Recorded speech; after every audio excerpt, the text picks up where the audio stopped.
Welcome everyone. Welcome to another day of biology. This is Mr. Olson. Today, guys, you have your organic molecule assessment. So I'm going to run through to some review. I just want to make sure we're all on the same page. This assessment is relatively large compared to the other ones. I believe it's like 23 points. So it's relatively big. Most of it's on organic molecules with a couple of enzyme questions mixed in. So just want to make sure we're all on the same page and make sure we can push forward, at least in a somewhat positive manner. Okay. So question number 1 says, explain the acronym CHO, CHO, CHON, and CHOMP. So realistically, what does it stand for?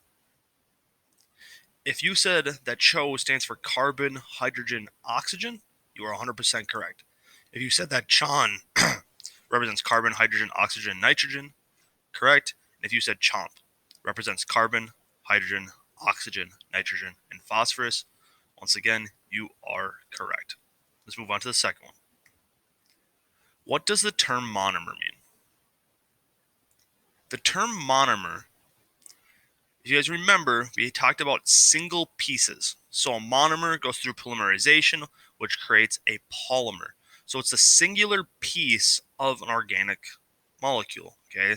So say, for instance, in a glucose molecule or in a carbohydrate molecule, your monomer would be glucose. The monomer for a carbohydrate, nucleic acid, and a protein are, so there's 3 answers. The monomer for a carbohydrate is glucose. The monomer for a nucleic acid is a nucleotide. And the monomer for a protein is an amino acid. All those things are monomers. You get your polymer chain. We're then able to have more complex carbohydrates, nucleic acids, and proteins. The function of this organic molecule is to store energy for later use in its many bonds. The answer here should be lipids. Key term, in its many bonds. So think we store fat for later use. It has those long tails. Is going to be our lipids. Next question. What kind of organic molecule is this? This is a carbohydrate. And to be more specific, this is a disaccharide. There's 2 carbohydrates, 1, 2, making it a disaccharide. What kind of organic molecule is this? Once again, we have C, H, and O, so we have CHO. It has long tails, so we know that it's going to be a lipid. What kind of organic molecule is this? This is a little bit trickier, but hopefully you guys can realize that this looks like the same image that is off of your cell membrane. So this is once again a lipid. And to be more specific, this is a phospholipid.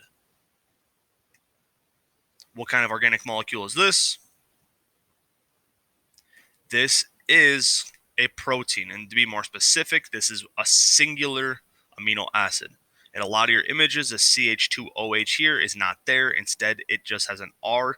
Like we've talked about before, R is a variable, not an actual thing. What are 2 ways that an enzyme can become denatured? Way number 1 is a change in pH. Way number 2 is a change in temperature, where that temperature be going up and or be going down. Both of those things will denature them. In this one, I need you guys to label the parts. So I need you to label this part, and this part. You need to label it either if it's an enzyme, a substrate, or an active site. So we have a substrate, which is the top piece. We have an enzyme, which is the big orange piece, and the active site is where that substrate is going to fit in. Okay.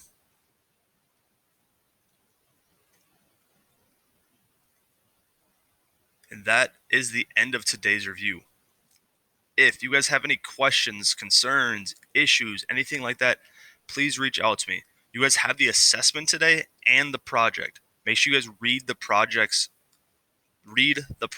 information and read the instructions so you guys do it correctly and don't make any mistakes. But if anything comes up, please let me know. Other than that, have a good day, everyone. I'll talk to you guys later.